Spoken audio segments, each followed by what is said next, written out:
Hello बच्चों, कैसे हो आप सब। I hope you all are doing great. और मैं भी एकदम बढ़िया हूँ। मेरा नाम है अक्षिता और आज मैं आपके साथ बात करने वाली हूँ कि खून हमारा जमता कैसे है, यानी कि हम ब्लड क्लॉटिंग के बारे में बात करने वाले हैं। और इस सेशन में मैंने पूरी एनसीईआरटी में जो भी इस टॉपिक के बारे में दिया है वो सब कवर किया है with the previous year questions. जो भी आपके एग्जाम पॉइंट ऑफ व्यू से इंपॉर्टेंट है, सब कुछ इस टॉपिक में कवर्ड है। तो यार अब शुरू करते हैं कि आपको अगर कभी चोट लग जाती है, हल्की सी खरोंच आ गई, तो क्या उस खरोंच को पकड़ के बैठते हो 4 दिन कि यार चोट लग गई अब तो खून बह जाएगा? नहीं ना, वो खून थोड़ी देर बाद खुद ब खुद रुक जाता है। और ऐसा भी नहीं होता कि हम हर एक छोटी सी चोट पर बाहर से बैंडेड यूज करते हैं, क्योंकि ब्लड का जो अंदर का सिस्टम है ना, हमारी बॉडी इंटरनली उस चोट पर बैंडेड लगा देती है और वो जख्म जो होता है वो खुद ब खुद हील हो जाता है। तो आज हम पढ़ने वाले हैं इसी मैकेनिज्म के बारे में कि बॉडी में खून को जमने में कौन सी चीज हेल्प करती है। हम पढ़ चुके हैं अपने लास्ट लेक्चर में आरबीसी और डब्ल्यूबीसी के बारे में। इस लेक्चर में हम कवर करने वाले हैं प्लेटलेट्स को। तो देखते हैं कि प्लेटलेट्स होते क्या है। जैसे आरबीसी का काम था ऑक्सीजन ट्रांसपोर्ट कराना पूरी बॉडी में, और डब्ल्यूबीसी का काम था बॉडी को बचाना फ्रॉम दी जो माइक्रोब्स हमारी बॉडी में एंटर करते हैं। और ये जो प्लेटलेट्स है इनका काम होता है ब्लड क्लॉटिंग का। जब हमें चोट लग जाती है, खून बहता है, तो खून को जमाने का काम कौन करता है? प्लेटलेट्स। और प्लेटलेट्स का भयंकर वाला नाम क्या है? अब साइंटिस्ट को चैन नहीं पड़ता जब तक वो सिंपल सी चीज का कोई भारी भरकम नाम ना दे दे। तो यहाँ पर प्लेटलेट्स का नाम क्या है? थ्रोम्बोसाइट्स। प्लेटलेट्स को थ्रोम्बोसाइट्स भी बोलते हैं। लेकिन बच्चों, प्लेटलेट्स का क्या है कि platelets are not true cells. अब भाई ये क्या बात हो गई? इतने देर से बोल रहे हैं कि प्लेटलेट सेल्स हैं, प्लेटलेट सेल हैं, लेकिन प्लेटलेट्स ट्रू सेल्स नहीं है। इसका मतलब क्या हुआ? अब जैसे आरबीसी कहाँ बन रहा था? बोन मैरो के अंदर ना। तो जो प्लेटलेट्स है ना, प्लेटलेट्स भी बोन मैरो के ही अंदर बनते हैं।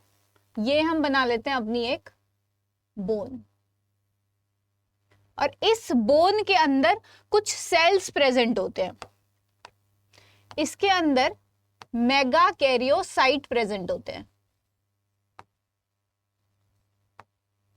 अब इन मेगा कैरियोसाइट, मेगा नाम से पता चल रहा है ना, मेगा मतलब बड़ा। अब ये मेगा कैरियोसाइट साइज में बड़ा होगा। अब अगर ये साइज में बड़ा है ना, तो क्या होगा? ये छोटे छोटे फ्रेगमेंट्स में टूट जाएगा।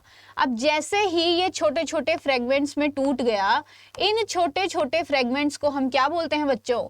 इन्हीं को हम बोलते हैं प्लेटलेट्स, यानी कि थ्रोम्बोसाइट्स। इसीलिए हम प्लेटलेट्स को ट्रू सेल नहीं मानते, क्योंकि ये किसी और सेल के छोटे छोटे फ्रेगमेंट्स है।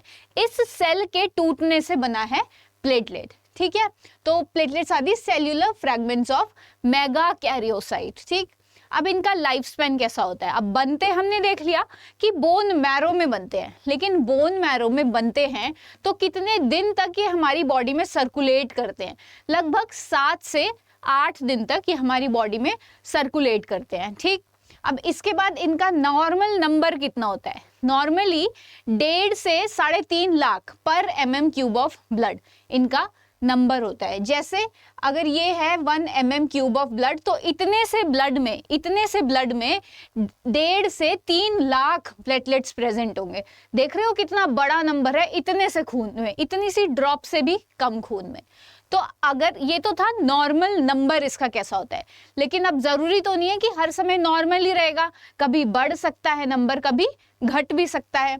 तो अगर नंबर इसका बढ़ता है, यानी कि नंबर इसका हो जाता है हाई, नॉर्मल नंबर से हाई हो जाता है, तो हम उसको क्या बोलते हैं? थ्रोम्बोसाइटोसिस। साइटोसिस मतलब सेल्स की फॉर्मेशन। ठीक, अब दूसरा कि अगर ये घट जाए, नंबर में कम हो जाए, यानी कि हमने पढ़ा था ना पहले भी कि पीनिया वर्ड हम कहाँ यूज करते हैं? जहां पर नंबर कम हो रहा हो। पीनिया का मतलब नंबर डिक्रीज हो रहा है।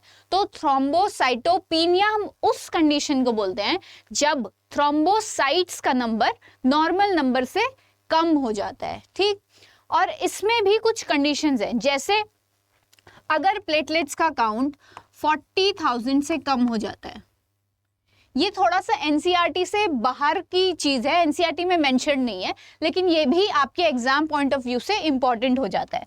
अगर 40,000 से कम प्लेटलेट्स हो जाते हैं तो उसको हम क्या बोलते हैं, तो उसको हम बोलते हैं क्रिटिकल काउंट, ठीक है। और अगर इससे भी कम हो जाए, अगर और कम इसका नंबर हो जाए, यानी जैसे हम 14,000 से भी कम हो जाए प्लेटलेट्स, तो उसको हम क्या बोलते हैं, एक डिजीज का नाम हम दे देते हैं, which is known as the purpura disease. अब इस परप्यूरा डिजीज में क्या होता है कि पूरी बॉडी में ना रेड कलर के ऐसे रैशेस जैसे हो जाते हैं पूरी बॉडी में, ठीक है। तो ये था हमारा प्लेटलेट्स के बारे में इंफॉर्मेशन, और इतनी ही इंफॉर्मेशन आपकी एनसीईआरटी में गिवन है, बल्कि इससे कम ही इंफॉर्मेशन गिवन है, यहाँ से आपकी पूरी एनसीईआरटी कवर हो जाती है। नेक्स्ट हम बात करते हैं ब्लड ग्रुपिंग के बारे में। अब आपका ब्लड ग्रुप क्या है बच्चों, सबको अपना अपना ब्लड ग्रुप पता है? जिसको नहीं पता है वो आज ही जाकर चेक कराओ, क्योंकि अपना ब्लड ग्रुप सबको पता होना चाहिए, ठीक है। तो बात कर लेते हैं कि ह्यूमंस में जो ब्लड ग्रुपिंग सिस्टम है वो कौन सा होता है। तो ह्यूमंस में blood grouping system is known as the ABO grouping system. और ये किसने दिया था एबीओ ब्लड ग्रुपिंग सिस्टम? जो साइंटिस्ट है जिसने बताया था कि ह्यूमन की बॉडी में इस तरह के ब्लड ग्रुप्स प्रेजेंट होते हैं, उन साइंटिस्ट जी का नाम क्या था? लैंडस्टीनर, ठीक है। अब हम बात करते हैं कि कैसे डिसाइड होता है कि किस आदमी का ब्लड ग्रुप क्या होगा। जैसे फॉर एग्जाम्पल मान लो किसी का ब्लड ग्रुप है ए, तो क्या होता है कि वैसे तो एंटीजन हम उसको बोलते हैं जो कि बाहर के माइक्रो ऑर्गेनिज्म, कुछ भी हो सकता है, वो वायरस, बैक्टीरिया या फंजाई, कुछ भी अगर हमारी बॉडी में एंटर कर जाता है तो हम उसको क्या बोलते हैं? हम उसको बोलते हैं पैथोजन बोलते हैं या फिर एंटीजन बोलते हैं, ठीक है। अब उस एंटीजन के अगेंस्ट जो फॉरेन पार्टिकल हमारी बॉडी में एंटर हुआ है, उस एंटीजन के अगेंस्ट जो हमारी बॉडी एंटीबॉडी बनाएगी ना, हमारी बॉडी जो एंटीबॉडी उससे लड़ने के लिए बनाएगी, उसको बोलते हैं एंटीबॉडी, ठीक है। एंटीजन आया बाहर से, एंटीबॉडी बनी बॉडी के अंदर। लेकिन अब क्या होता है कि एंटीबॉडी तो बन रही है और एंटीजन बाहर से आता है, लेकिन कुछ एंटीजन हमारी बॉडी में पहले से प्रेजेंट होते हैं, तो उस एंटीजन के अगेंस्ट एंटीबॉडी नहीं बनेगी। क्यों? क्योंकि अगर अपनी ही बॉडी में जो एंटीजन प्रेजेंट है उसी के अगेंस्ट एंटीबॉडी बनेगी, क्या उसी से लड़ने लग जाएगा वो? अब अपने ही दोस्त से लड़ने लग जाओगे तो कौन रहेगा तुम्हारे साथ, है ना। तो उसी तरह से अपनी बॉडी में जो एंटीजन प्रेजेंट है उनके अगेंस्ट एंटीबॉडी नहीं बनेगी। जैसे सपोज, और ये एंटीजन प्रेजेंट कहाँ होते हैं? अब एंटीबॉडी हमें पता है, एंटीबॉडी कहाँ प्रेजेंट होती है? हमने पढ़ा था ब्लड, इससे पहले हमने ब्लड पढ़ा था और उसमें हमने पढ़ा था कि एंटीबॉडीज किससे बनती है? ग्लोब्यूलिन से, और ग्लोब्यूलिन प्लाज्मा में प्रेजेंट होता है जो कि ब्लड का फ्लूइड पार्ट है। तो अगर एंटीबॉडी पता चल गया प्लाज्मा में प्रेजेंट है, लेकिन एंटीजन कहाँ प्रेजेंट होंगे? सपोज ये है हमारा एक रेड ब्लड सेल। अब इस रेड ब्लड सेल की जो मेम्ब्रेन है ना, इस रेड ब्लड सेल की मेम्ब्रेन के ऊपर एंटीजन प्रेजेंट होंगे। जैसे अगर किसी का ब्लड ग्रुप है ए, तो उसके रेड ब्लड सेल के मेम्ब्रेन पर कौन सा एंटीजन प्रेजेंट होगा? यहां पर प्रेजेंट होगा एंटीजन ए, तो इसका ब्लड ग्रुप क्या हो जाएगा? इसका ब्लड ग्रुप हो जाएगा ए, क्योंकि इसकी बॉडी में ए एंटीजन प्रेजेंट है। सिमिलरली अगर किसी का ब्लड ग्रुप, किसी की आरबीसी है और उसकी आरबीसी पे ए एंटीजन ना प्रेजेंट होकर कोई और antigen, suppose B antigen present है, ठीक है। इसमें कौन सा एंटीजन प्रेजेंट है? B antigen.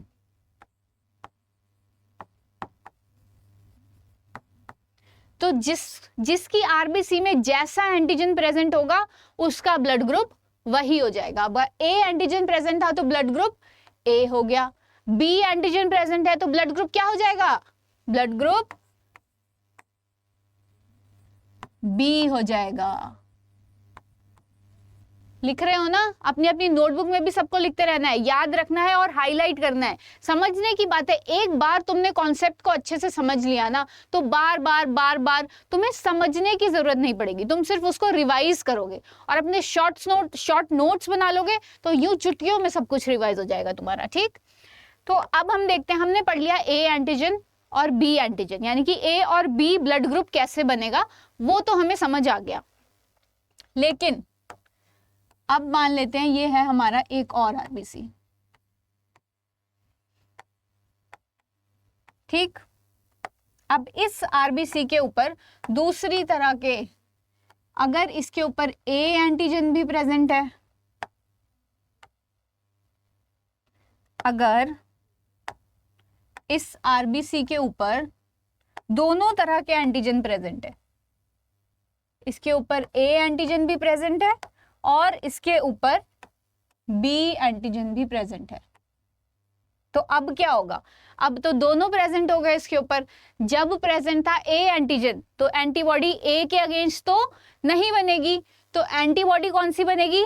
Anti B antibody बनेगी, क्योंकि अगर इसी के अगेंस्ट बन गई एंटीबॉडी तो वो एंटीबॉडी इसी से लड़ाई कर लेगी और इसको ही मार देगी, अपने ही आरबीसी को मार देगी। तो ताकि अपने ही आरबीसी को वो ना मारे उसके लिए इसके अगेंस्ट एंटीबॉडी नहीं प्रेजेंट होगी और ए में एंटीबॉडी, ए एंटीजन के लिए कौन सी एंटीबॉडी होगी? Anti B antibody. ठीक, अब अगर आरबीसी पर ए और बी दोनों एंटीजन प्रेजेंट है तो इसका ब्लड ग्रुप क्या हो जाएगा? हमने जेनेटिक्स वाले चैप्टर में पढ़ा है कि कोडोमिनेंस, मेंडल के रूल का एक एक्सेप्शन है कोडोमिनेंस। अगर दोनों एंटीजन प्रेजेंट है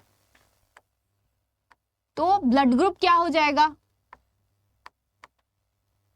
ए बी, दोनों प्रेजेंट है ना तो ए बी हो जाएगा। अगर सिर्फ ए है तो ए, बी है तो बी, दोनों प्रेजेंट है तो ए बी। और वहीं पर अगर एक और आरबीसी हम ले लेते हैं और उस आरबीसी के ऊपर कोई भी एंटीजन प्रेजेंट नहीं है तो क्या हो जाएगा? इसके ऊपर कोई भी एंटीजन प्रेजेंट नहीं है तो इसमें कोई एंटीजन ही नहीं है तो एंटीबॉडी सबके अगेंस्ट बन जाएगी, सबके अगेंस्ट बन जाएगी। तो इस वाले ब्लड ग्रुप को हम क्या बोलेंगे? O blood group. दिखने में ही जीरो जैसा लग रहा है लेकिन असल में बच्चों ये जीरो नहीं, ये जीरो ही हीरो है, ये जीरो ही क्या है? हीरो है। ठीक है, इसके आरबीसी की सरफेस पे कुछ प्रेजेंट नहीं है तो इसलिए हम इसको बोल देते हैं ओ एंटीजन। लेकिन ये ओ ही हीरो है हमारा, सबकी हेल्प कौन करेगा? ये ओ, क्योंकि ये ना जब ब्लड ट्रांसफ्यूजन होना होता है, किसी को आप ब्लड डोनेट करते हो तो सबसे ज्यादा ब्लड जो कि सबको दे सकता है, जो ब्लड ग्रुप सबको चढ़ सकता है, वो कौन सा होता है? O blood group. यानी कि ओ क्या होता है? O blood group, it is the universal donor. ठीक है, क्योंकि ये सबको ब्लड दे सकता है, क्योंकि इसके अगेंस्ट एंटीबॉडी दूसरे के शरीर में बनने ही नहीं वाली है। एंटीबॉडी नहीं बनेगी, जिसको ब्लड चढ़ेगा वो एंटीबॉडी नहीं बनाएगा क्योंकि कोई एंटीजन ही नहीं प्रेजेंट है, किसके लिए बनाएगा एंटीबॉडी? ठीक, अब हम बात कर लेते हैं, ये तो हमने पढ़ लिया बेसिक ABO ब्लड ग्रुपिंग। अब देखते हैं इसके बाद हम देखने वाले हैं कि पॉजिटिव और नेगेटिव की कहानी क्या है। अब ब्लड ग्रुप में हमने देखा है ना, सिर्फ A blood group, O blood group, ऐसे तो नहीं बोलते हम क्या बोलते हैं कि ए बी नेगेटिव या A B positive, O negative, O positive. तो ये पॉजिटिव नेगेटिव की कहानी क्या है ना, ये हम अब थोड़ी देर में समझते हैं। उससे पहले ये एक चार्ट है जिससे कि आपको पूरा एक कॉन्सेप्ट की क्लैरिटी और मिल जाएगी कि ब्लड ग्रुप ए प्रेजेंट है तो आरबीसी पर एंटीजन ए प्रेजेंट है और एंटीबॉडी उसी के शरीर में कौन सी एंटीबॉडी प्रेजेंट होगी? Anti B antibody. जैसे सपोज मेरा ब्लड ग्रुप है ओ पॉजिटिव, मेरा सच में ओ पॉजिटिव है ब्लड ग्रुप, तो ओ पॉजिटिव ब्लड ग्रुप है तो मेरे यानी कि जो सेल है आरबीसी का सेल, उसके ऊपर कोई भी एंटीजन प्रेजेंट नहीं है, जीरो हूं मैं, बट जीरो ही क्या होता है, हीरो होता है ना, हमने अभी अभी पढ़ा है। और सबसे सेल्फिश कौन है, जो किसी को ब्लड ग्रुप नहीं देगा, किसी को ब्लड नहीं देगा, लेकिन सबसे ब्लड रिसीव कर लेगा, ए भी ले लेगा, बी भी ले लेगा, ओ तो सबको ले चढ़ ही सकता है, ओ भी ले लेगा, वो कौन सा होता है ब्लड ग्रुप, ए बी। ठीक है, अब ये तुम्हें चार्ट का भी पता चल गया कि अगर ओ ब्लड ग्रुप किसी का है तो उसके प्लाज्मा में, उसी आदमी के प्लाज्मा में एंटी बी और एंटी ए दोनों एंटीबॉडी प्रेजेंट होगी। जैसे मैं हूं, मेरा ओ ब्लड ग्रुप है, तो मेरे प्लाज्मा में एंटी ए एंटी बी दोनों एंटीबॉडीज प्रेजेंट होगी। ठीक, चलो अब आगे चलते हैं और देखते हैं पॉजिटिव नेगेटिव की कहानी क्या है। जैसे एक बंदर था, पॉजिटिव नेगेटिव कहाँ से आया, एक बंदर जी थे जिनका नाम था रेसस मंकी। ये थे तुम्हारे जैसे, ठीक, ये थे तुम्हारे जैसे। तो इनकी जो आरबीसी थी ना, इनका ब्लड में जो आरबीसी था उसके ऊपर एक एंटीजन प्रेजेंट था जिसका हमने नाम दिया आरएच फैक्टर। आरएच कहाँ से आया, ये रेसस का आरएच इन्होंने ले लिया और उसका नाम दे दिया आरएच फैक्टर। तो अगर इसकी आरबीसी में जैसे आरएच फैक्टर है, अगर तुम्हारी आरबीसी में भी वो आरएच फैक्टर है, जैसे सपोज दिस इज आरबीसी, ये हमारा आरबीसी है इंसानों का, ठीक, अगर इस आरबीसी पर ये फैक्टर प्रेजेंट है, आरएच फैक्टर, जैसे कि इस बंदर में प्रेजेंट था वैसे ही अगर हमारे आरबीसी में भी प्रेजेंट होगा तो इसको हम बोलेंगे आरएच पॉजिटिव। यानी कि अगर एक आरबीसी है किसी का और जैसे मान लेते हैं अगर यहाँ पर ए एंटीजन प्रेजेंट है और ए एंटीजन प्रेजेंट है और ए एंटीजन के साथ साथ क्या प्रेजेंट है बच्चों, आरएच फैक्टर भी प्रेजेंट है आरबीसी की मेम्ब्रेन पर, तो उसका ब्लड ग्रुप क्या हो जाएगा, हमें पता है जौन सा एंटीजन प्रेजेंट होगा वही क्या होगा, ब्लड ग्रुप। तो ब्लड ग्रुप हो जाएगा इसका ए। ठीक, और पॉजिटिव नेगेटिव कैसे पता चलेगा, आरएच भी प्रेजेंट है ना, आरएच फैक्टर भी प्रेजेंट है, तो क्या हो जाएगा, ए पॉजिटिव। ठीक, अब अगर हमें ए मान लो नेगेटिव ब्लड ग्रुप बनाना है, ए नेगेटिव, एक और आरबीसी हम यहां पर ले लेते हैं। अब हमें ए नेगेटिव बनाना है तो एंटीजन कौन सा प्रेजेंट होगा, ए एंटीजन, क्योंकि ब्लड ग्रुप तो ए ही है, तो एंटीजन ए प्रेजेंट होगा।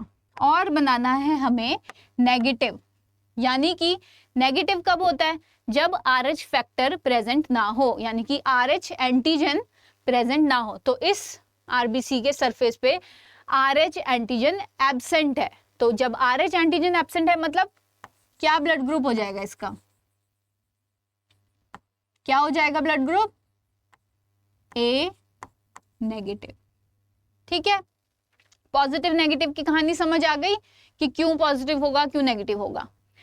अब इसमें यहाँ पर एक डायग्राम भी आपको दिख रहा है जिसमें आपको आरबीसी की मेम्ब्रेन पर कैसे आरएच फैक्टर या कैसे कोई भी एंटीजन प्रेजेंट होता है वो दिख रहा है। देखो ये आरबीसी है और इसके सरफेस पर, इसके मेम्ब्रेन पर ये ऐसे प्रेजेंट है हमारे एंटीजेंस। तो इसमें प्रेजेंट है तो ये हो गया आरएच पॉजिटिव, और इसमें दिख रहे हैं क्या, इसमें एब्सेंट है ना, तो ये हो गया आरएच नेगेटिव। ठीक है, तो चलो अब हम देखते हैं एक और चीज, आरएच इनकम्पैटिबिलिटी। ये कॉन्सेप्ट इतना जरूरी है ना, लेकिन बच्चों को ये कॉन्सेप्ट समझ नहीं आता, बच्चे रट्टे मारते हुए नजर आते हैं लास्ट में इस कॉन्सेप्ट का। अगर तुमने ये कॉन्सेप्ट यहाँ पर बस 5 मिनट का कॉन्सेप्ट है और बिल्कुल ध्यान से सुन लिया ना, तो तुम्हें सॉर्टेड है सब तुम्हारा। बार बार यूट्यूब पे सर्च करने की जरूरत तुम्हें नहीं पड़ेगी कि आरएच कंपैटिबिलिटी क्या होता है। ठीक, तो चलो स्टार्ट करते हैं। तो इसके लिए, ये समझने के लिए हमें सबसे पहले बेबी बनाना होगा। ठीक है, तो अब बच्चा पैदा होने वाला है, तो ध्यान से सुनना। बच्चा पैदा होने के लिए क्या चाहिए, मम्मी पापा चाहिए, तो हम पहले ले लेते हैं पापा और एक हम ले लेते हैं मम्मी। पापा का हम ब्लड ग्रुप मान लेते हैं, आरएच फैक्टर की बात हो रही है ना, तो पापा का ब्लड ग्रुप हम मान लेते हैं पॉजिटिव है, कुछ भी पॉजिटिव, ए बी ओ जो भी है बट पॉजिटिव है, आरएच फैक्टर यानी कि प्रेजेंट है। और मम्मी में ये फैक्टर है एब्सेंट। अब मम्मी पापा ने मिलकर डिसाइड किया भाई हमें बेबी चाहिए, तो अब ये दोनों डिसाइड कर लिया इन्होंने कि बेबी चाहिए, तो अब हम यहाँ पर एक बना लेते हैं मम्मी का यूट्रस। ये क्या है बच्चों? ये है यूट्रस। ये मम्मी का यूट्रस है, वूम, जिसमें कि प्रेजेंट है अंदर एक बच्चा, ये बेबी प्रेजेंट है, ठीक। और इस बेबी का ब्लड ग्रुप क्या हो जाता है? ब्लड ग्रुप जो भी है ABO, लेकिन RH फैक्टर पॉजिटिव या नेगेटिव, इस बच्चे का क्या हो जाता है? पॉजिटिव। और मम्मी का क्या है? मम्मी का तो नेगेटिव है भाई, मम्मी का ब्लड ग्रुप हो गया नेगेटिव। अब क्या हो जाएगा कि बर्थ हो गया, जब भी 9 मंथ्स बाद, जितने भी दिन बाद बच्चा हो गया पैदा। अब बच्चा तो सेफली हो गया डिलीवर, लेकिन इसके बाद क्या होगा? अब क्योंकि जब ये बर्थ होता है ना, जब बच्चा पैदा होगा, तो जो प्लेसेंटा है वो रप्चर होगा, प्लेसेंटा उखड़ के बाहर आएगा। तो उसमें क्या होता है, कुछ सेल्स जो बेबी के होते हैं, फीटस के, वो अंदर रह जाते हैं। बच्चा तो बाहर आ गया, लेकिन कुछ सेल्स बच्चे के अंदर ही रह जाएंगे मम्मी के यूट्रस में। अब वो सेल जो प्रेजेंट रह गए वो तो RH पॉजिटिव हैं, है ना? बच्चे का खून कैसा था? पॉजिटिव। तो बच्चे के जो सेल्स मम्मी के यूट्रस में रह गए वो थे पॉजिटिव, और मम्मी का ब्लड ग्रुप था नेगेटिव। अब मम्मी का इम्यून सिस्टम एकदम एक्टिवेट हो जाएगा कि यार ये क्या हो गया, मैंने तो सांप पाल रखा था इतने दिन से, इसका था ब्लड ग्रुप पॉजिटिव और मेरा है नेगेटिव। अब मम्मी का इम्यून सिस्टम क्या करेगा? बहुत सारी एंटीबॉडीज बनाना शुरू करेगा। किसके अगेंस्ट? ये जो बच्चे के सेल्स रह गए थे ना, जिसका था RH पॉजिटिव ब्लड ग्रुप था, तो उसके अगेंस्ट मम्मी के सेल बहुत सारी एंटीबॉडीज बनाना शुरू कर देंगे। और अब बच्चा तो सेफली डिलीवर हो गया, बच्चे को कोई फर्क नहीं पड़ेगा, लेकिन अब मम्मी के इम्यून सिस्टम को याद रहेगा कि मैंने सांप पाला था, और उसको हमेशा याद रहेगा उसने एक बार एंटीबॉडी बना ली। अब अगर दूसरी बार जब प्रेगनेंसी होती है तो भी अगर बच्चे का ब्लड ग्रुप क्या रह जाता है? पॉजिटिव, तो मम्मी के इम्यून सिस्टम को याद रहेगा। मम्मी का इम्यून सिस्टम पहली प्रेगनेंसी के बाद बोलेगा, बेटा इस बार तो बच के तू निकल गया, लेकिन अगली बार आ, फिर तेरे को बताता हूँ, क्योंकि इसको याद रहेगा। मेमोरी सेल्स होते हैं ना, तो वो मेमोरी सेल्स याद रखेंगे, ठीक। तो अब अगर सेकेंड प्रेगनेंसी होती है, ये तो थी फर्स्ट प्रेगनेंसी, अब सेकंड प्रेगनेंसी होती है और फिर से यही सेम कंडीशन आ जाती है कि बच्चे का ब्लड ग्रुप पॉजिटिव, मम्मी का नेगेटिव। तो बच्चे के बर्थ से पहले ही क्या हो जाएगा? मम्मी के इम्यून सिस्टम को याद है कि भाई पॉजिटिव तो अपना नहीं है, इसको तो मारना है ना? तो वो एंटीबॉडी तो पहले उसको याद है, तो वो एंटीबॉडी बनाना शुरू कर देगा, और प्लेसेंटा के थ्रू एंटीबॉडी क्रॉस हो जाएगी इसके ब्लड में, है ना, ये बच्चे के ब्लड में, और बच्चे के ब्लड के साथ ये फाइट शुरू कर देगी और मारना शुरू कर देगी उसके RBC को। क्यों? क्योंकि एंटीजन, RH एंटीजन कहाँ प्रेजेंट है? RBC की मेम्ब्रेन पर, है ना? तो RBC की मेम्ब्रेन पर प्रेजेंट है, तो वो RBC को मारना शुरू कर देगा मम्मी का इम्यून सिस्टम। और बच्चे की ऐसे केस में उसको सिवियर एनीमिया भी हो सकता है, क्योंकि RBC तो रप्चर हो रहे हैं, और इसके साथ साथ क्या हो सकता है? बच्चे की डेथ भी हो सकती है, ठीक है। लेकिन अब इसका एक उपाय साइंटिस्ट ने ढूंढा, तो इसका ट्रीटमेंट क्या है? किस तरह से हम इस कंडीशन को रोक सकते हैं? कैसे इस कंडीशन को रोक सकते हैं? हमें क्या करना है? डॉक्टर क्या करता है? फर्स्ट डिलीवरी जैसे ही हो गई ना, इससे पहले फर्स्ट डिलीवरी हो गई, इससे पहले कि मम्मी का इम्यून सिस्टम एक्टिवेट हो, मम्मी का इम्यून सिस्टम एंटीबॉडीज बनाए इस RH पॉजिटिव के अगेंस्ट, उससे पहले ही क्या होता है? डॉक्टर एक इंजेक्शन दे देता है मम्मी को, जिसका नाम है रोगम। ये रोगम क्या करता है? ये प्रिवेंट करता है मम्मी के इम्यून सिस्टम को, prevents the immune system of mother, mummy के इम्यून सिस्टम को रोकता है। किससे? मम्मी के इम्यून सिस्टम को रोक देगा कि ये एंटीबॉडी ना बनाए, खुद ही एंटीबॉडी बना के भेज देगा बाहर से, खुद एंटीबॉडी बना देगा, तो ये इसको मार देगा पहले ही, इससे पहले कि मम्मी के इम्यून सिस्टम एक्टिवेट हो। अब मम्मी के इम्यून सिस्टम को पता ही नहीं चलेगा कि इसका ब्लड ग्रुप, इसका पॉजिटिव था और मेरा नेगेटिव था। अब मम्मी को पता ही नहीं चलेगा और ये बच्चा डिलीवर भी हो जाएगा। तो सेकेंड प्रेगनेंसी के टाइम भी मम्मी के मेमोरी सेल्स एक्टिवेट नहीं हो पाएंगे, ठीक है। तो रोगम का काम क्या है? Prevent the immune system of mother from producing antibodies, ठीक है।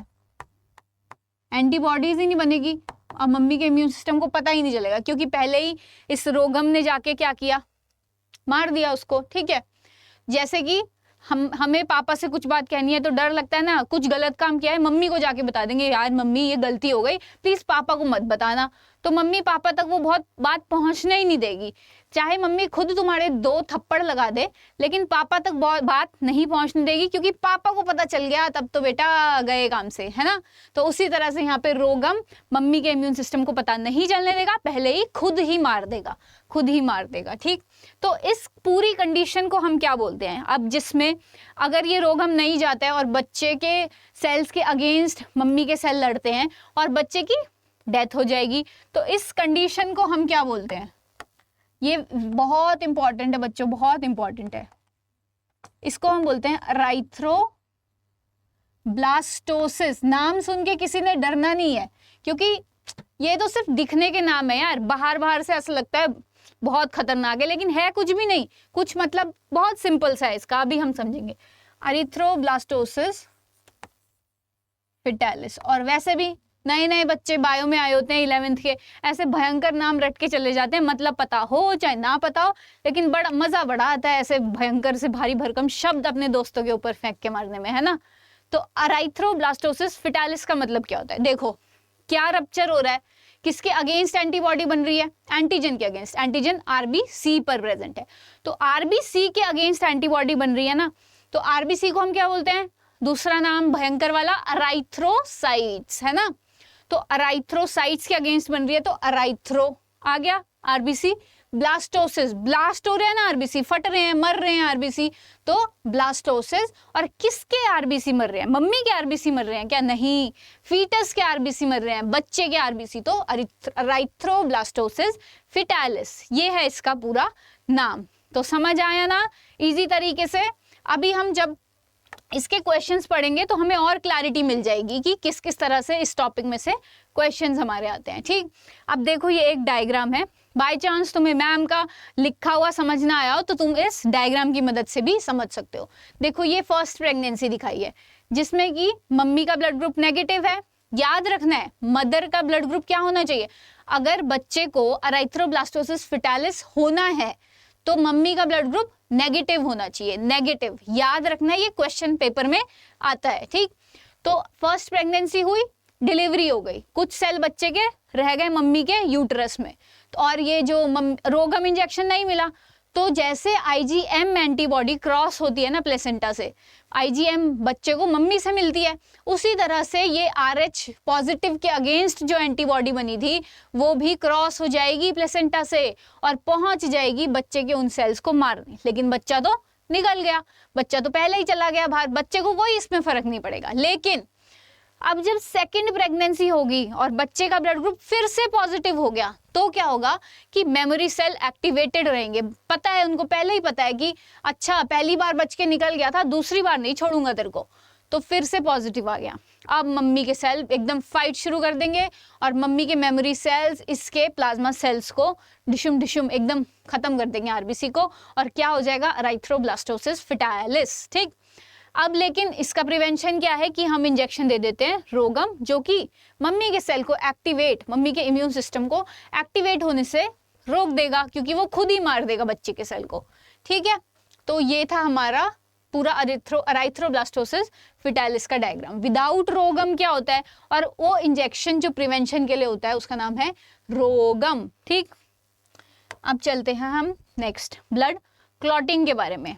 अब यार ब्लड क्लॉटिंग समझने से पहले हम एक कहानी सुन लेते हैं। ठीक है, कहानी कुछ ऐसी है, एक सेकेंड,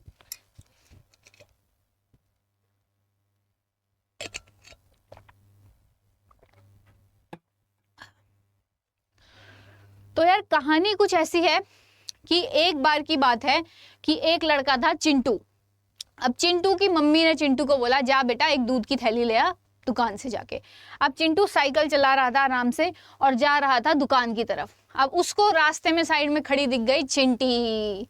अब बेटा चिंटी को देख के चिंटू के होश उड़ गए और चिंटू ने सोचा यार यही मौका है इसको इम्प्रेस करने का, अब मैं क्या करूंगा, स्टाइल मारूंगा।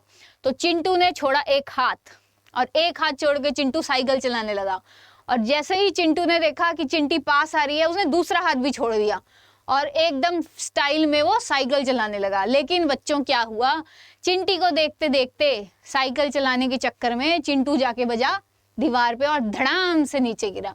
अब जब वो नीचे गिर गया तो क्या लगी उसको, चोट लगी। ठीक, चोट लगी, लेकिन क्या चोट बहती रहेगी, उसमें से क्या खून बहता रहेगा? थोड़ी देर बाद वो खून रुक जाएगा, जम जाएगा। वो खून कैसे जमेगा, यही हम पढ़ने वाले हैं डिटेल में कि कौन कौन से फैक्टर होते हैं जो कि उस बहते हुए खून को रोकने में काम आते हैं। कौन से फैक्टर होते हैं? हमने सबसे पहले पढ़ा था प्लेटलेट्स के बारे में, जिनको थ्रोम्बोसाइट्स बोलते हैं। तो वही थ्रोम्बोसाइट्स, उन्हीं का रोल होता है ब्लड क्लॉटिंग में। ठीक है, तो चलो देखते हैं कि क्या क्या इसमें फैक्टर होते हैं। अब क्या होता है, चोट, तुम्हें मानो ये डायग्राम है, तुम्हें चोट लग गई, ब्लड वेसल में से, तुम्हारा ब्लड वेसल में ही खून बहता है ना, ब्लड वेसल से खून तुम्हारे डिफरेंट जितने भी सेल, आरबीसी, डब्ल्यूबीसी, प्लेटलेट, सब बाहर आने लगे उस ब्लड वेसल से। ठीक है, लेकिन थोड़ी देर बाद क्या होगा, वो खून जम जाएगा। अब इस खून को जमाने में कौन कौन सी चीजों का रोल होता है वो देखते हैं। देखो, सबसे पहले क्या होता है कि चिंटू को लग गई चोट, इंजरी हो गई, इंजरी, चिंटू को चोट लग गई स्टाइल के चक्कर में। ऐसा ही होता है बेटा, जो ज्यादा स्टाइल मारता है चिंटी को देख के, उसका यही हाल होता है। तो इंजरी हुई, अब बॉडी को क्या लग गया, शॉक, कि अरे ये क्या हो गया एकदम से यार, मस्त अभी तो आराम से जा रहा था, एकदम से खून कैसे बहने लग गया। तो बॉडी चली गई शॉक में, ट्रॉमा हो गया बॉडी को। तो जब ट्रॉमा हो गया तो प्लेटलेट्स जो प्रेजेंट होते हैं हमारी बॉडी में, जिनके बारे में अभी हमने पढ़ा है, ये प्लेटलेट्स क्या रिलीज करेंगे, थ्रोम्बोप्लास्टिन। ठीक है, इन प्लेटलेट्स ने थ्रोम्बोप्लास्टिन रिलीज किया। जैसे ही प्लेटलेट्स बाहर आए ना, यहां से बाहर आए प्लेटलेट्स, प्लेटलेट्स जैसे ही हवा के कांटेक्ट में आते हैं ना, हवा के कांटेक्ट में आते ही प्लेटलेट्स ये सीक्रेट करते हैं थ्रोम्बोप्लास्टिन। अब ये थ्रोम्बोप्लास्टिन आगे किस में कन्वर्ट हो जाएगा, थ्रोम्बोकाइनेज में। ठीक है, थ्रोम्बोप्लास्टिन थ्रोम्बोकाइनेज में कन्वर्ट हो गया। अब थ्रोम्बोकाइनेज क्या करता है आगे जाके, इसका काम क्या है कि एक और फैक्टर जो कि इनएक्टिव होता है, हमारे ब्लड में प्रेजेंट होता है और इनएक्टिव होता है, उसका नाम है प्रोथ्रोम्बिन। प्रो लगा है ना इसके नाम के आगे, प्रो का मतलब क्या है, ये क्या है अभी, इनएक्टिव। अब ये प्रोथ्रोम्बिन इनएक्टिव था, इसको एक्टिवेट कराना है, प्रो हटा देंगे इसके आगे से तो ये क्या हो जाएगा, एक्टिवेट। और थ्रोम्बोकाइनेज प्रोथ्रोम्बिन को एक्टिवेट कराएगा और ये क्या बन जाएगा, थ्रोम्बिन। अब थ्रोम्बिन भी आ गया, थ्रोम्बिन तक का काम हो गया। अब ये थ्रोम्बिन फर्दर किसको एक्टिवेट कराएगा, इसका आगे भी काम है। अब हमने पढ़ा था ना ब्लड में, हमने जब प्लाज्मा प्रोटीन पढ़े थे, याद करने की कोशिश करो बेटा, थोड़ा दिमाग पे जोर डालो। हमने पढ़ा था ब्लड में प्लाज्मा प्रोटीन प्रेजेंट होते हैं, कितने तरह के, एल्ब्यूमिन, ग्लोब्यूलिन और लास्ट वाला फाइब्रिनोजन। हमने पढ़ा था फाइब्रिनोजन ब्लड में इनएक्टिव होता है, जिसके भी आगे ओजन लगा है वो है इनएक्टिव फॉर्म में।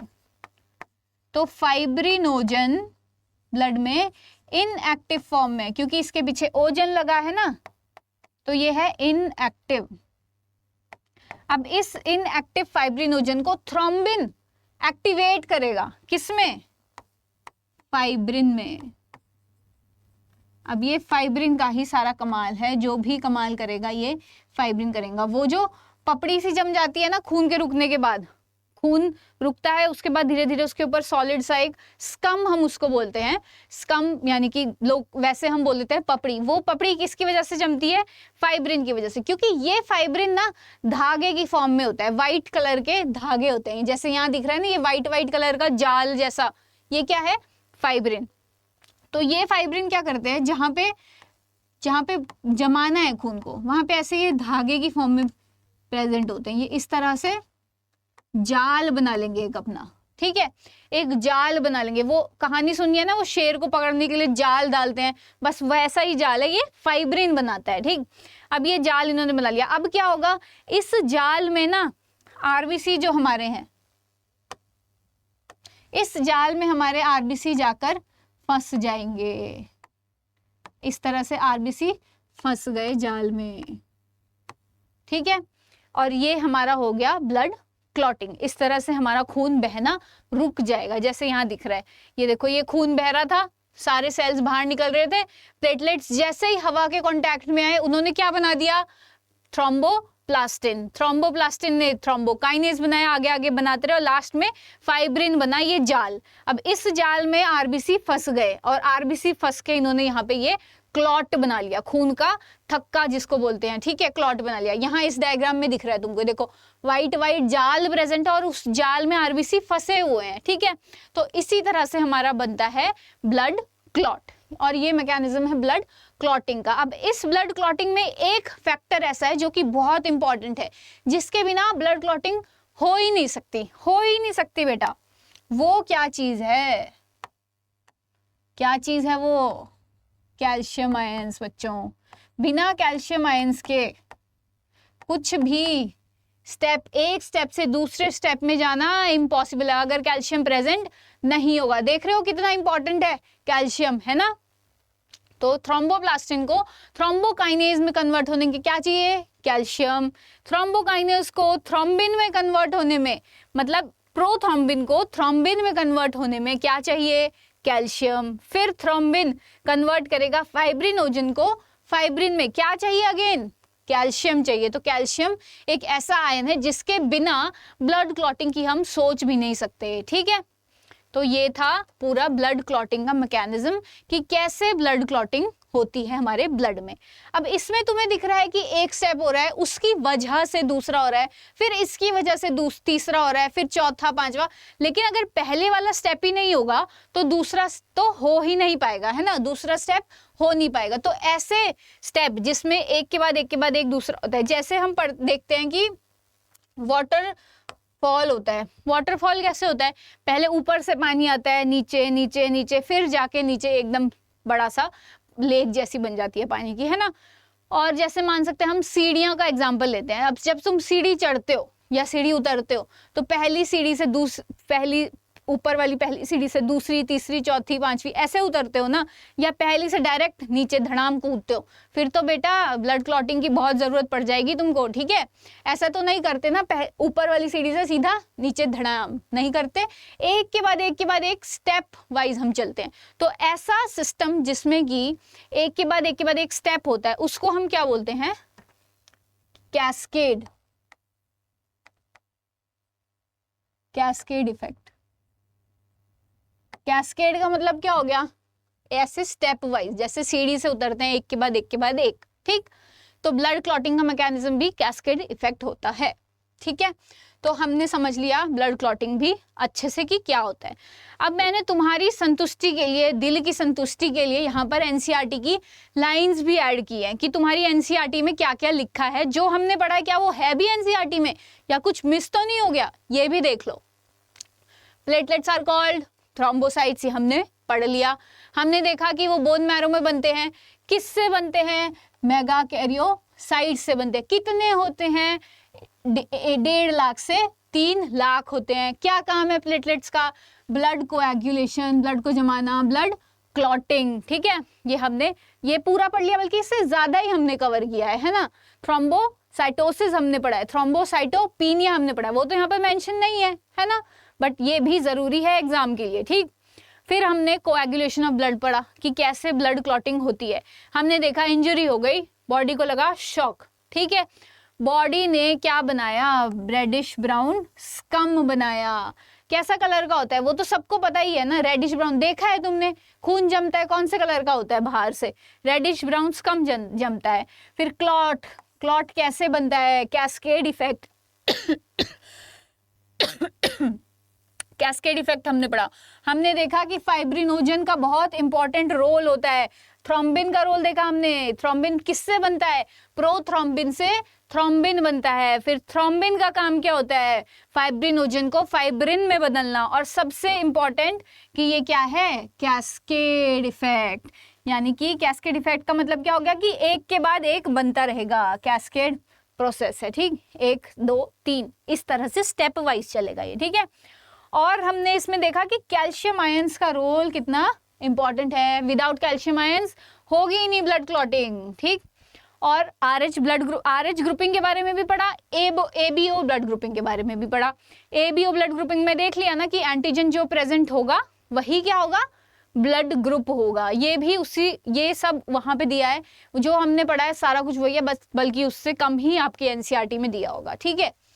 और आरएच का भी हमने पढ़ा, आरएच पॉजिटिव कब होगा, जब प्रेजेंट होगा एंटीजन। आरएच नेगेटिव कब होगा, जब आरएच एंटीजन आरबीसी पर नहीं प्रेजेंट होगा, ठीक है। इसके अलावा हमने पढ़ा आरएच इनकम्पैटिबिलिटी के बारे में कि first pregnancy, second pregnancy, mummy का ब्लड ग्रुप नेगेटिव, बच्चे का ब्लड ग्रुप पॉजिटिव, क्या होगा, डिशम फाइट होगी, ठीक है। एग्लूटिनेशन हम उसको बोल लेते हैं। फिर हमने देखा कि अराइथ्रोब्लास्टोसिस फिटालिस क्या होता है, वो भी तुम्हारा कहीं यहीं पर उसका नेम भी मेंशन है, अराइथ्रोब्लास्टोसिस फिटालिस। सबको याद रखना है, बिल्कुल इसको रिवाइज करना है, पूरे जो भी कॉन्सेप्ट हमने पढ़े हैं, ठीक है। अब हम देख लेते हैं कि हमने जो पढ़ा है वो कुछ काम का भी है या ऐसे ही बस हमने पढ़ लिया, क्या उसमें से क्वेश्चन भी आते हैं किसी एग्जाम में या नहीं। तो देख लो बच्चों, ये है तुम्हारे कुछ PYQs, ठीक।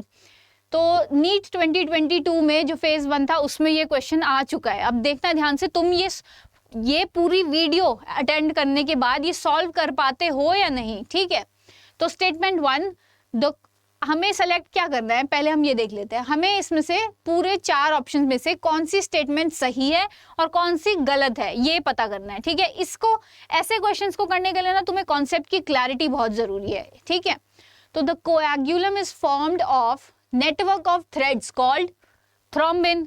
थ्रोम्बिन से क्या बनता है, थ्रोम्बिन साफ पता चल रहा है, थ्रोम्बिन थोड़ी ना इन्वॉल्व होता है, क्या इन्वॉल्व होता है, फाइब्रिन। फाइब्रिन से ही हमने पढ़ा था कि धागेदार होता है और जिसमें कि आरबीसी फंस जाते हैं, है ना। तो ये तो हो गई फर्स्ट स्टेटमेंट इनकरेक्ट। अब देखते हैं दूसरी स्टेटमेंट क्या बोल रही है। Spleen is the graveyard of erythrocyte. Erythrocytes यानी आरबीसी, आरबीसी का ग्रेवयार्ड क्या है, स्प्लीन। ये तो हमने पहले पढ़ा है चैप्टर में।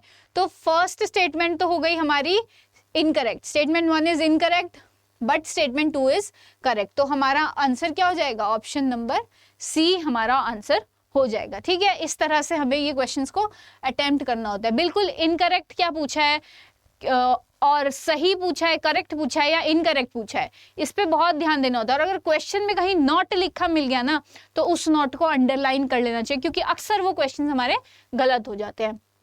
सेकेंड क्वेश्चन देखते हैं।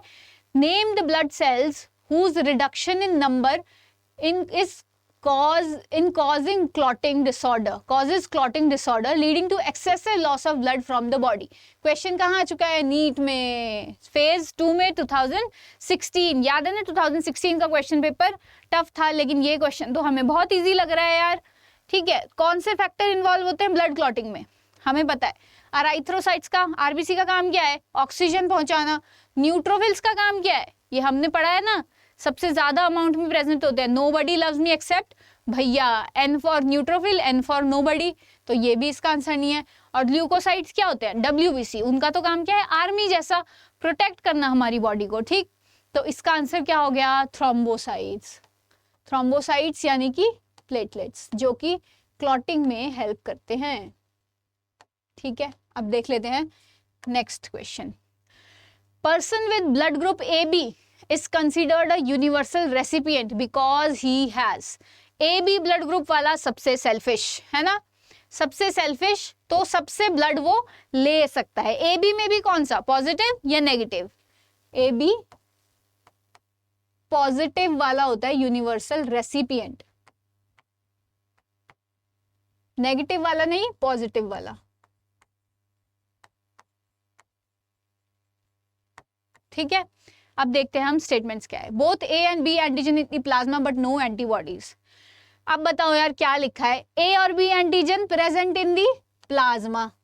एंटीजन क्या प्लाज्मा में प्रेजेंट होते हैं, और जिसने इसको सही किया है ना तुम में से, वो खड़े हो जाओ सब अपनी सीट पर और कभी बैठना मत, ठीक।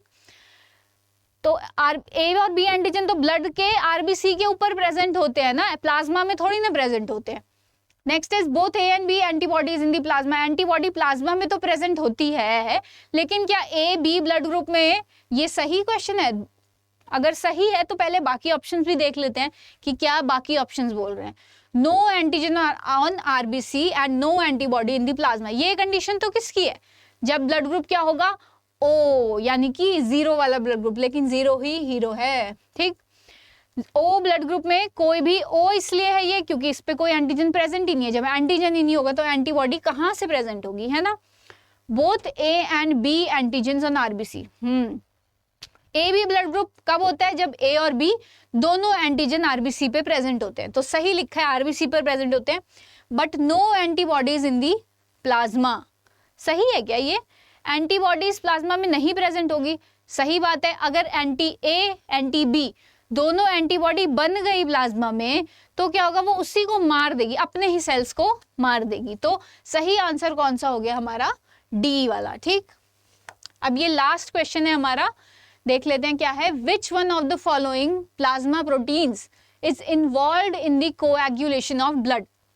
ब्लड को जमाने में, ब्लड के जमने में, ब्लड क्लॉटिंग में कौन सा प्रोटीन रिस्पॉन्सिबल होता है? कौन सा होता है बच्चों?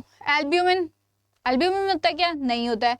ग्लोब्यूलिन, ये तो डिफेंस में रोल प्ले करता है। सीरम अमाइलेज, ऐसा तो हमने कुछ पढ़ा भी नहीं है अभी तक, है ना। तो क्या होगा? फाइब्रिनोजन। और हमें वैसे भी पता है कि फाइब्रिनोजन किस में कन्वर्ट होता है? ये इनएक्टिव फॉर्म में है क्योंकि इसके पीछे लगा है ओजन, और ये क्या बनाता है? ये बनाता है फाइब्रिन। और फाइब्रिन का ही काम है इस तरह से जाल बनाना जिसमें कि फंसेंगे हमारे रेड ब्लड सेल्स, और धीरे धीरे खून जमना शुरू हो जाएगा, ठीक है। और खून जमने में कितना टाइम लगता है? ब्लीडिंग टाइम हमारा होता है 2 से 3 मिनट, और जमने का टाइम, जितने में खून जम जाएगा, वो हम मान सकते हैं 4 से 8 मिनट तक, ठीक है। तो बच्चों यही था आज हमारा टॉपिक जो हमें कवर करना था इस पूरे सेशन में। अब आपको भी समझ आया होगा कि पूरे सेशन में जो हमने पढ़ा वो एनसीईआरटी पे बेस्ड है, और एनसीईआरटी से थोड़ा लेवल अप ही है, क्योंकि हमें अपना लेवल अप करना होगा, क्योंकि बहुत ही कंपटीशन बहुत ज़्यादा है, और हमें एनसीईआरटी बेस्ड हम सिर्फ नहीं कर सकते, थोड़ा सा उससे बाहर भी हमें जाना होगा। और मेन चीज़ है कि कॉन्सेप्ट को हमें बिल्कुल अच्छे से क्लियर करना होगा, ताकि किसी भी तरह का क्वेश्चन आ जाए हम उसको पूरा क्लियर, हम उसको सॉल्व कर सकें, ठीक है। तो आई होप कि आपको ये लेक्चर समझ आया हो। कोई भी क्वेश्चन हो, कोई भी क्वेरी हो, आप कॉमेंट्स में मुझसे पूछ सकते हैं। तो अब हम मिलते हैं अपने नेक्स्ट लेक्चर में। Thank you.